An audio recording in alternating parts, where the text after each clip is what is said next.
Hey, Teddy here. I just came back here from seeing the Minions, and I gotta say this, people, that I love the Minions, and the Minions, however, is awesome. So, yeah, when it comes to the Minions, I will say this, that, it's definitely, from what I saw, it's definitely how Puss in Boots should have been. Now, I'm not saying Puss in Boots was a bad movie or anything like that. It's just the fact that, one thing I'm glad that the Minions have to offer will be spoiler alert, people. In the end, we do get to see Gru beer, whereas in the end of Puss in Boots, on the other hand, there's no sight of King Harold and Queen Lillian. Either way, I will say this, people, that I am glad that DreamWorks will be doing a Puss in Boots 2 and a Shrek 5. So anyways, yeah. I definitely can't wait for the Secret Life of Pets to come out soon, as well as Despicable Me 3, and How the Grinch Stole Christmas, and The Cat in the Hat all coming out soon. So anyways, since now that my mini review of the Minions is out of the way, let's get on to my response to the latest episode of Unholy Updates. Now, before I can go start with my response, let me say to these people that for those who don't know what Unholy Updates is, it's basically just EDP updates done wrong, as well as Teddy's updates done wrong as well. So anyways, last week while I was having fun at camp, I saw a Zuchi Guardian telling lots and lots of lies for me. Now, a Zuchi Guardian, if you thought that I really lied, technically that's not true. You're the one who lied to everyone, not me. I was just being the gentle giant right here. So anyways, and I saw that you called me a dickhead. Technically, based on what I was trying to do, I was not being a dickhead. I was only trying to help as a friend, okay? And based on what certain people are trying to do for you when it comes to casual reviews of Bear Rooms Shall Return to Neverland, they weren't just demanding at all. They're basically trying to ask you nicely.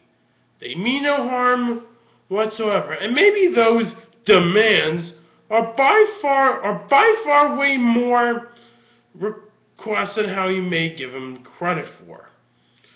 So anyways, another thing I saw you lied to the viewers about. Now, I noticed that for those who have already watched the latest episode of Unholy Updates, I bet you're all concerned about what's going on with the real fate of casual reviews with Bear Rimshot. Now, I've got great news when I say this, people, that luckily casual reviews with Bear Rimshot will still go on even without the involvement of Azuchi Guardian. And in case if you're wondering who will be my new editor for episodes beginning with episode 3 being my public apologies editorial, the person who will be helping me with the editing will be, of course, none other than my good friend Nicholas Centra. Now, for those who don't know who Nick is, you guys may know him more now as the Great Gamer Boy fan. Anyways, unlike Azuchi, who's just obnoxious, Nick, on the other hand, he's trustworthy. And trust me when I say this, people, for those who had the displeasure to watch the first 2 episodes of casual reviews of Bear Rimshot, I can definitely tell you that episode 3 will be way better, and it will be a major step up to the first 2 episodes. I'll make sure I do it the same way of how I've also done it when doing Epic Battles 2 and Epic Battles 3, as well as every single Epic Battle sequel and that you can ever think of, as well as the Epic Battles TV series. Whereas basically, I would try to make sure it would be a major step up to its predecessors. For the public apologies editorial, I will make sure that it would be a major step up to not just the first 2 episodes consisting of Disney Infinity and Return to Neverland, but also make sure it gets to be a major step up to the first 3 Epic Battles movies. And now, if you guys thought that the Bear Rimshot character is dead, now let me to give you 3 simple words. Dead my ass. So anyways, even though Azuchi Guardian will no longer help me with editing for casual reviews with Bear Rimshot, of course you'll still be able to see more and more of the Bear Rimshot character. Not just in casual reviews with Bear Rimshot, but also I've got 3 special vlogs in the works that I'm pretty sure you guys do not want to miss. What are they, you guys may ask? Well, the first one will be, of course, I would share my thoughts on E3. And the second one being, of course, is where I get to share my thoughts on a lot of award shows. Mainly those like the Oscars, the Annies, the Razzies, the Mr. Code Awards, the Golden Critic Awards, and all that stuff. So anyways, and considering the fact that I noticed that a lot of you people really enjoyed my birthday message video I did to Animat back in 2014 on Animat's birthday, whether you guys believe it or not, I am planning on possibly doing a birthday message video to Jaime-tude, where for the first time ever, you guys are going to be able to see me play clarinet. And yes, people, I play the clarinet. Not only do I play the clarinet, but also I play bass clarinet, and I can also arrange 2 as well. Yeah, as you guys can tell, I love music. And if you're an Epic Battles fan watching this, you may have known me more as the person responsible making sure I pick the right appropriate songs for the Epic Battles soundtracks that I know both kids and adults can all enjoy watching. So anyways, another thing that Azuchi Guardian also lied about in his latest episode of Unholy Updates would be, of course, he claimed... Now, Azuchi Guardian, if you really think that I said that I made you Jewish, well, guess what, Azuchi Guardian?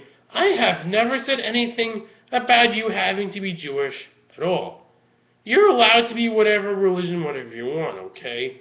Heck, I've had a lot of good friends who are not Jewish. Do I complain and make them become Jewish? Absolutely not. I just leave their religions the way they are. Anyways, and also, Azuchi Guardian, if you really thought that I was going to make you a brony, think again, Azuchi Guardian. I have never said anything about you having to be a brony either. You're allowed to not like My Little Pony, okay?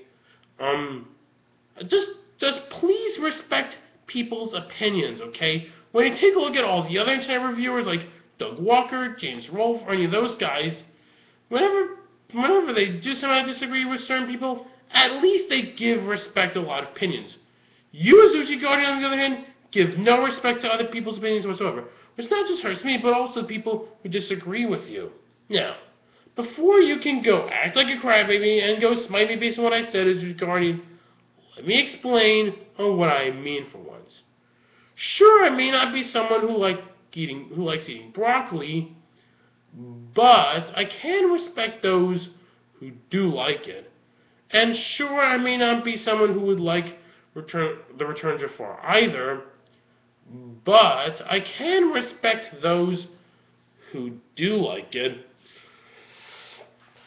So yeah, I bet some of you guys are wondering why I would ever become a brony in the first place. Well, maybe if you guys actually did see Epic Battles 2, then you guys will have a better idea on what I mean. But for those who haven't, let me explain what I mean. Well, it's all thanks to the fact, well, when I had characters on My Little Pony playing a bigger role. Getting the same amount of screen time that brought us characters from franchises, from movies and TV shows like Mickey and Friends, Snow and Seven Dwarfs, Pinocchio, Peter Pan and its 2002 theatrical sequel, Return to Neverland, Sleeping Beauty, Who Framed Roger Rabbit, The Little Mermaid, Beauty and the Beast, Aladdin, Pocahontas, The Princess and the Frog, Tangled, DuckTales, Chip and Dale Rescue Rangers, Darkwing Duck, Making Friends, Toy Story, Monsters Inc., Shrek, An American Tail, SpongeBob SquarePants, The Fairly Odd Parents, Rockadoodle, and of course, Star Wars. So anyways, keep in mind, people, that the reason why I would ever give My Little Pony a second chance, basically it's the same reason on why I would ever give Power Rangers a second chance. Yeah, as you guys can tell, when it comes to the Power Rangers franchise for me, it's this one franchise that I have been off and on about. So anyway, when it comes to incorporating My Little Pony characters in epic battles, I hate to say this, epic battles fans watching this, but I originally wasn't going to include any My Little Pony characters into epic battles whatsoever, as My Little Pony is a TV show that's supposed to be geared towards little girls. Now, when you guys do take a look at every other franchise that I have incorporated into epic battles, usually they would be considered more family-friendly. My Little Pony, on the other hand, is basically a TV show that's made just for kids. Now, to anybody who has seen epic battles watching this, I know what you guys are probably gonna be thinking right here. Oh, I've seen you include the 100-Acre Wood from Winnie the Pooh, and oh, I've seen you include the Cat in the Hat into epic battles. Oh, I've seen you include Sam I Am,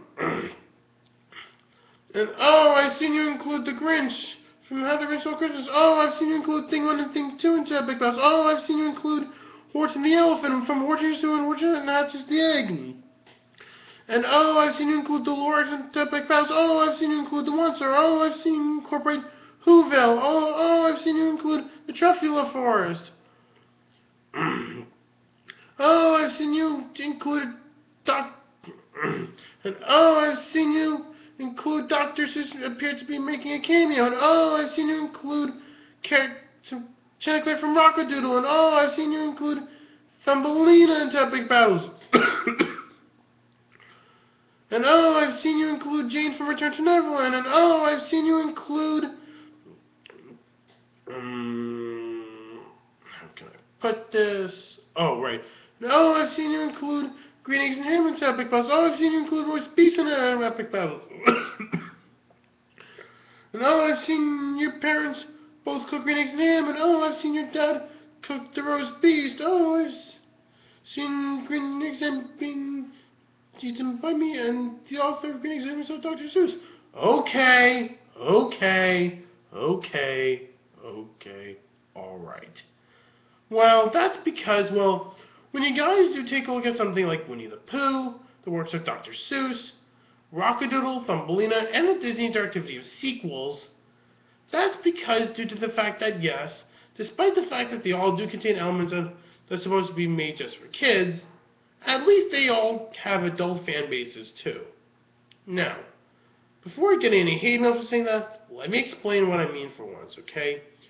Now, when you guys do take a look at something like Barney, Sesame Street, Teletubbies, Dora the Explorer, the Oogie Loves, A Tour in Central Park, or any of that stuff, normally what would happen to those things demographically is they would contain elements which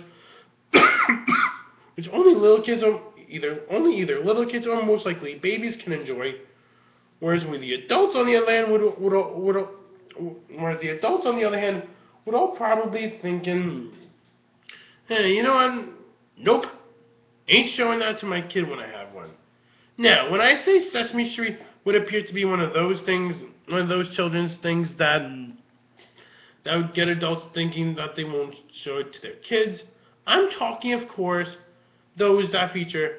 Now, does anybody remember the character Elmo? Now, for those who don't know who Elmo is, let me show you who I'm talking about, alright?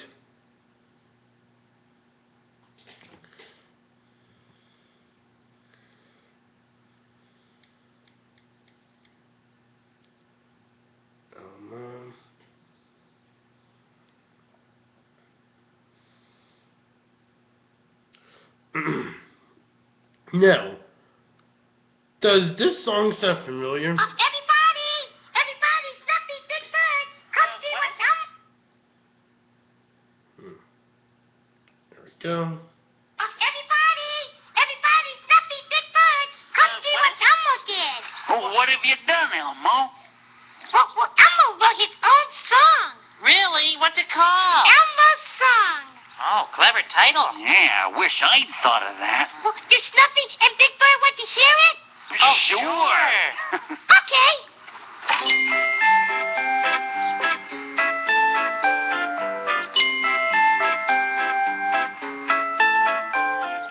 This is the song, la la la la, Elmo.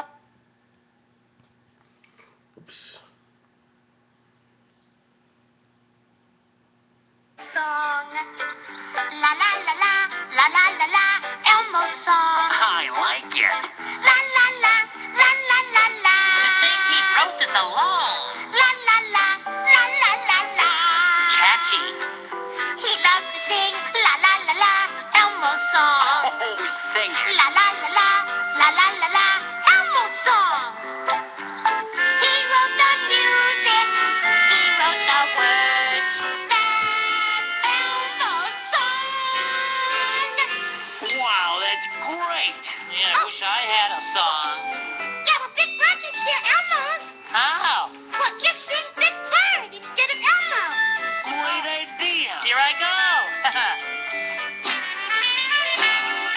This is the song, la la la la, Big Bird song. It works. La la la la, la la la la, Big Bird song. La la la, la la. Okay then. Now, does that character sound familiar? Now, that red furry Muppet that you just saw in the video that I just showed you guys, that's Elmo. Whereas the yellow bird is actually Big Bird. So anyways, before I get any hate mail for any Sesame Street fans watching this, now, this is not to say that I'm against the Elmo character at all. In fact, as a kid, whenever I watched Sesame Street, Elmo would appear to be one of those characters whom I would see a lot of whenever I watched Sesame Street. Next to Big Bird, Cookie Monster, Oscar the Grouch, Bert, and Ernie. So anyways, when you guys do take a look at something like Winnie the Pooh, the works of Dr. Seuss, Rockadoodle, Thumbelina, and the Disney and direct-to-video sequels, they all do contain elements that can get adults thinking, hey, you know what? Might as well show those things to my kids when I have any. And this is what happened. Now, let me explain what I mean. Now, when you guys do take a look at something like Winnie the Pooh, it would feature morals that both kids and adults can all take. Like, for example, in the Winnie the Pooh short, Winnie the Pooh and the Blustery Day, it would teach us about how that you should never be outside when it's raining and all.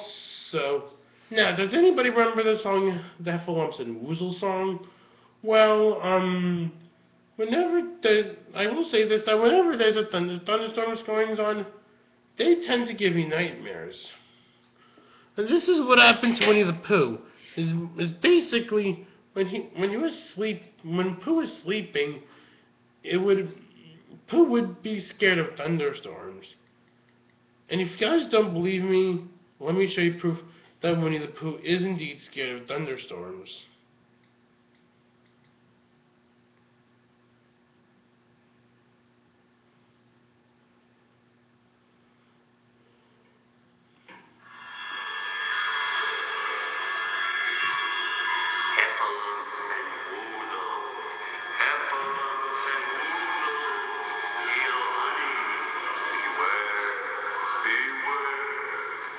They're black. They're brown. They're out. They're out. They're in. They're out. They're all about. They're far. They're near. They're gone. They're here. They're quick and slick. They're insincere. Beware. Beware.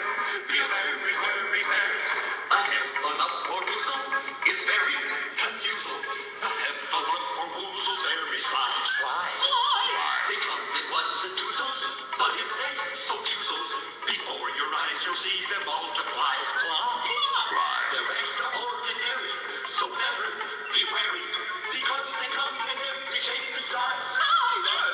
If money's what you covet, you'll find that they love it, because they just so like the thing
So yeah, when it comes to thunderstorms, I'm definitely scared of them whenever they happen. So anyways, yeah.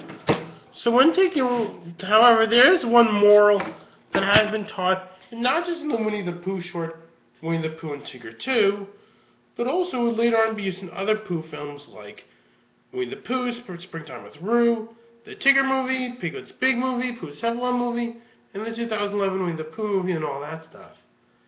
And that moral will be, of course, friendship. And also, when it comes to Pooh's Great Adventure, whether you like that movie or hate that movie, one moral that Pooh's Grand Adventure did teach us viewers would be, of course, now, have you guys ever lost either a family member or a friend or someone whom you did have a really good relationship with? Admittingly enough, I've been through that before as well. Not necessarily breakups usually though, but normally more of how there have been friends here. I've had friends here and there whom I haven't been able to see much of as I like to for a while. And I can understand why. I can understand all the negative review. I can understand why the hate for Pooh's Great Adventure would go on, considering the fact that it did some things which no other Winnie the Pooh film would ever do. Now, when you guys do take a look at all the other Winnie the Pooh films, usually, not only would the stories incorporated appear to be based off of any of the books written by A. Milne, but also they would be as cute and cuddly kid friendly as what you see coming from a Dr. Seuss book. Now, when you guys do take a look at something like Pooh's Great Adventure, not only is the story appears to be not based off of any of the books written by A. Milne, but also the story appears to be dark and edgy. Think of like what you guys see coming out of films like The Secret of NIMH, The Black Cauldron, as well as any of the recent Batman movies. So anyways, now when it comes to Dr. Seuss, like Winnie the Pooh, Dr. Seuss, has given adults the idea that they would show Seuss to their kids. Not only would that include the books that Seuss wrote, but also this includes the TV cartoons, not just the animated TV specials, but also including the animated short film adaptation of Fortune Has Its Day, as well as TV shows like The Wobulous World of Dr. Seuss, and The Cat in the Hat knows a lot about that, as well as the movies, depending on how you may feel for yourself, as well as some of the games. So anyways, when you guys do get to read The Cat in the Hat, it would teach us readers about how that if you're going to make any particular messes, you're going to have to clean up for yourself. Heck, if I ever did get to make any messes for myself, normally what I would do is try to make sure I get to be responsible for cleaning them up for myself. So anyways, when you do guys take a look at something like Green Eggs and Ham, it would teach us readers about how that sometimes, whether we like it or not for ourselves, we're going to have to try new things. And this is what I tried telling you guys about when I do get to do epic battles in general, is basically I would try new things. And no, people, I will still not do any name changing whatsoever, as that can defeat the point of crossover. I mean, one thing that I should have warned you guys about would be the fact of how, when doing something like a crossover, name changing can get really risky. Name changing can take a lot of risk. Now, how much risk, you guys may ask? Now, let's just say way more risk than how you guys may give it credit for. I mean, and I'm just gonna say, people, I am sick and tired of people, including you guys, saying that name changing would always happen in crossovers. Now, saying that name changing would ever happen in crossovers, it would be just like saying that pornography would ever be seen in kids' movies, which really we all know that's not true. And if you guys still think the name changing would ever happen in crossovers, perhaps you guys are using the wrong definition for the word crossover, which reminds me that I gotta look up what a crossover is for myself for you guys. Let me see here. Crossover. Here we go.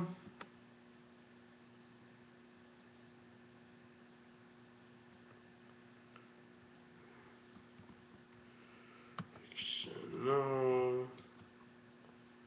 Here we go.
Okay.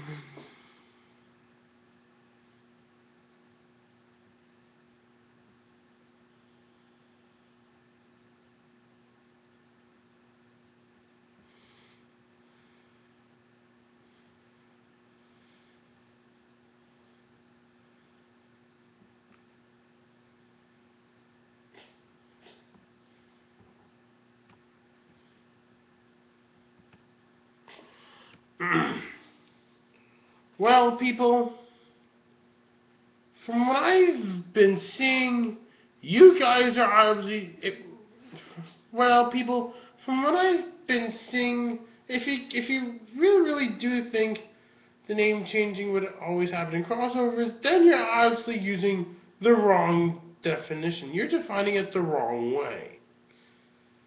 In reality, there aren't any crossovers that involve name changing. Well, with the exception of Food Fight, which sucks. Speaking of Food Fight, I just started watching it at school, and oh boy, does that movie suck. And it's basically one of the reasons, aside from the fact that it defeats the point of crossover on that movie, and also the fact that it defeats the point of crossover, explains why I would never do name changing for something like Epic Battles. And if based on what I said was not good enough, there are 3 videos that you guys should consider watching for yourself. And I give a really good explanation on why I would never do name changing for something like Epic Battles, consisting of Animat's classic reviews, Cloudy with a Chance of Meatballs, Vaulting Wired, and the nostalgic critic Food Fight. And look, I know not all of us are going to be able to agree on what Animat said on Cloudy with a Chance of Meatballs, Hotel Transylvania, and Cloudy with a Chance of Meatballs 2. Now, please hear me out when I say this, people, that Animat has brought up a really good point, that just because a movie is different, that doesn't necessarily always mean it's a good thing at all. So anyways, back on to Dr. Seuss. When you guys do get to read Dr. Seuss's ABC, it would teach us readers the entire alphabet. And I'm pretty sure all of you people watching this should all know the alphabet by now. So anyways, when you guys do get to read How the Grinch Stole Christmas, it would teach us about how that you should never hold a grudge against someone based on the holidays that they would celebrate. Like, for example, sure, I may not be someone who would celebrate Kwanzaa, but I can respect those who do celebrate it. Not only that, but also, sure, I may not be someone who would celebrate Easter with my family, but I can respect those who do. And also, sure, I may not be someone who would celebrate Ash Wednesday, but I can respect those who do celebrate Ash Wednesday. So anyways, when you guys do get to read Horton Hears a Who, it would teach us about how, now, does anybody remember the quote, "A person's a person no matter how small"? Well, that line would teach readers about how that you should never pick on the ones that are smaller than you. And when you guys do get to read Horton Hatches the Egg, it would teach us about how. Now, does anybody remember when Horton says, "I meant what I said, and I said what I meant, and an elephant's faithful 100%"? Well, that would teach us readers about how it would teach us readers about how that we can have mercy. Every single time whenever I do get bullied for some reason or mistreated, I would normally think to myself, I meant what I said, and I said what I meant, and elephant's faithful 100%. So anyways, when you guys do get to read the Lorax, it would teach us about how that you should keep the environment safe and you should never litter the environment whatsoever. And when you guys do get to read the Sneetches, it would teach us about how that all races should be treated equally. So anyways, when you guys do take a look at something like Rockadoodle and Thumbelina, they would both teach us about how, well, when it comes to the 2 early 90s Don Bluth movies, Rockadoodle and Thumbelina plus the Pelham Penguin, one thing that they all do have right is that, well, sure, they all, when it comes to Rockadoodle, Thumbelina, and the Pelham Penguin, sure, they may not live up to be like. Sure, they may not have bigger fan bases as I've seen with films like The Secret of Nim, An American Tail, Land Before Time, All Dogs Go to Heaven, and Anastasia. But at least Rockadoodle, Thumbelina, and the Pebble Penguin all got way more fans than how much a Troll in Central Park has to offer. And I can see why a lot of people would hate on Rockadoodle, Thumbelina, and the Pebble Penguin, considering the fact that they were all released during the Disney Renaissance. So anyways, now when it comes to the Disney direct-to-video sequels, whether you like them or hate them, well, there are a lot of, even with some of the bad things to nitpick about them, you will have to admit that there are at least some good things to say about them. Heck, Return to Neverland, I will say, out of all the Disney sequels, this gotta be my personal favorite one. So, and when it comes to Return to Neverland, for me, here's a really cool story I'd like to share with you guys about Return to Neverland. Now, one day, I was about to go on vacation with my family, right? One day, when I was just leaving my daughter's house to go on vacation, I remember while I was watching one of the Recess movies, there I saw a teaser of Return to Neverland, and oh boy was I so excited about it, considering the fact that during that time I was enjoying Peter Pan. And also, I especially remember seeing a trailer of it at the Norwalk Aquarium, and also I especially remember one day, when I was done going to sports time, this is a moment where me, my mom, my dad, and my brother Evan would all then go out to see Return to Neverland, and oh boy, do I love that movie with a passion. Luckily, at least I did get to see in theaters once again with Greenberg, and also I especially remember reading. There's just one Disney Adventures magazine I used to read a lot, and yet though, luckily, I have it at home upstairs in my room, and also, I have another Return to Neverland related story I'd like to be able to tell you guys. One day, my mom, my brother Evan, and I were all going to McDonald's, right? Yet, though, while me and my mom and my brother were all going out to McDonald's, this is the moment where we would then get Happy Meal toys. This is the moment where we did get a Happy Meal toy based off of Jane. Yeah, I will admit I do have fun. I especially remember when I did get a Jane toy from McDonald's, and I still have it up in my room even up to this day. So, anyways, yeah, in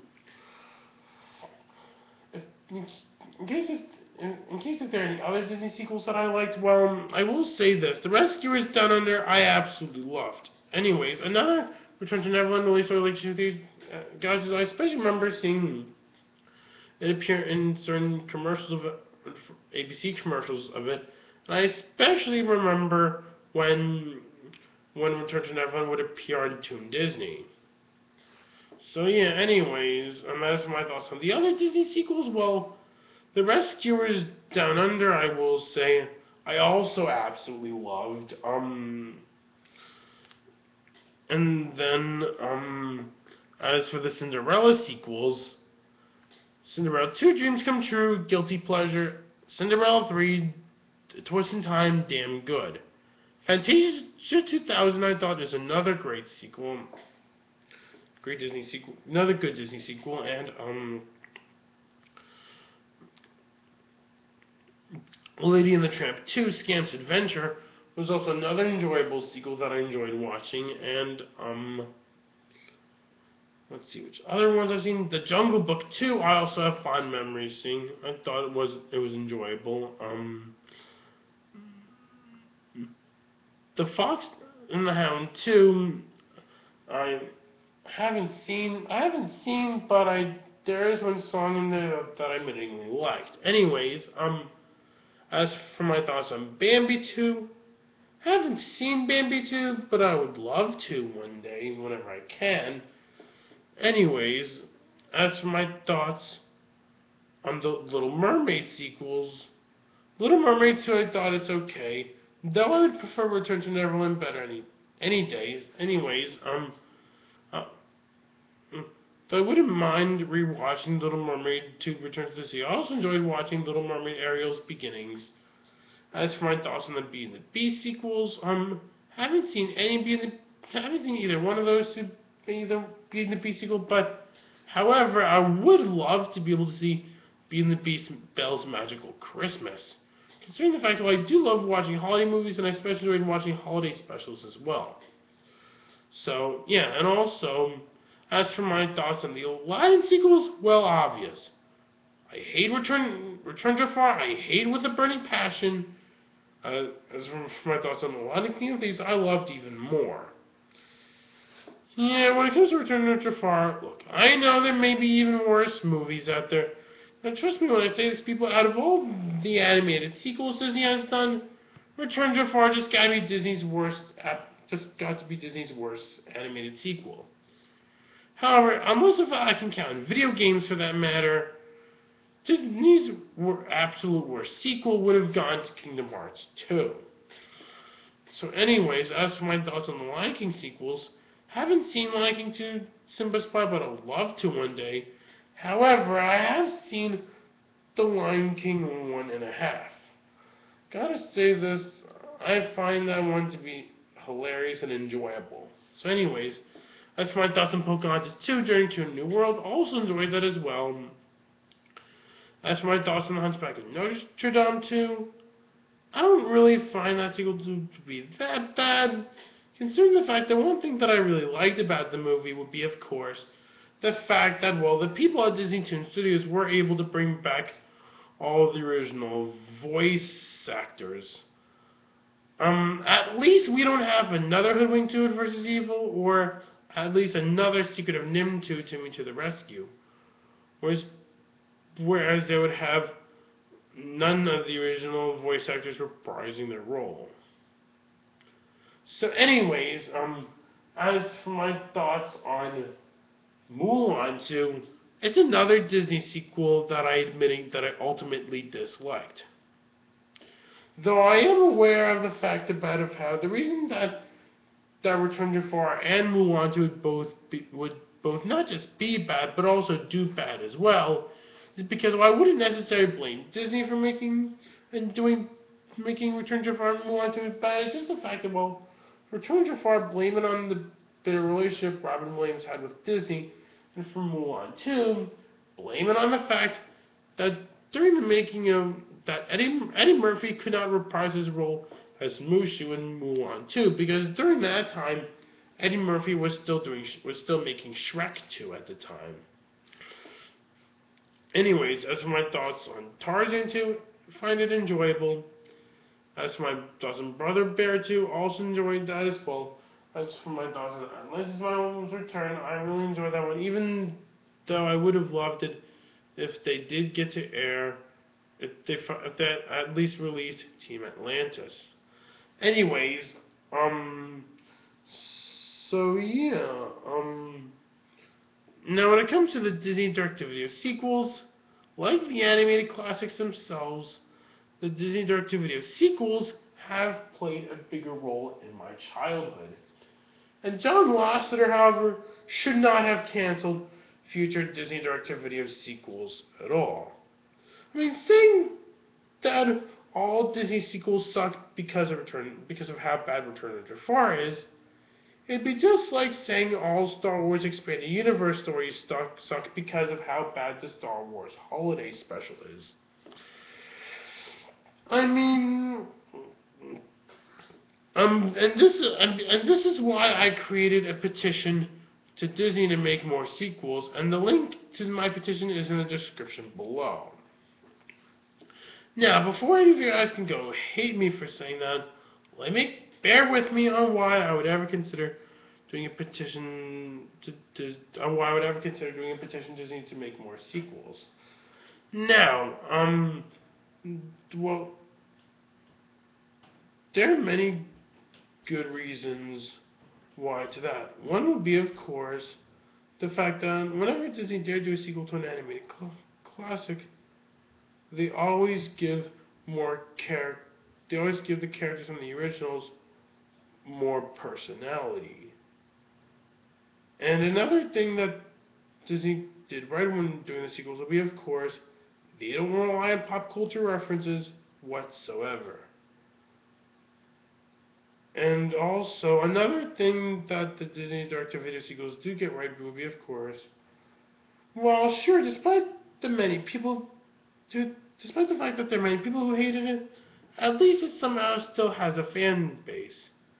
The same with of how, well, the reason why Fox would bring back Family Guy in 2005 after Family Guy just got canceled in 2002 is considering the fact, well, sure may have viewers who got really controversial when it comes to Family Guy, but at least there are people who enjoy Family Guy even up to this day. And the reason why Fox would dare air more and more episodes of The Simpsons is considering the fact, sure, despite the fact that there aren't as many people who enjoy The Simpsons as there were in the past, at least there are people who still enjoy The Simpsons. Anyways, the reason why Comedy Central would dare air more and more episodes of South Park is despite the many people who can get really offended with South Park, at least it still has a loyal fan base in some ways.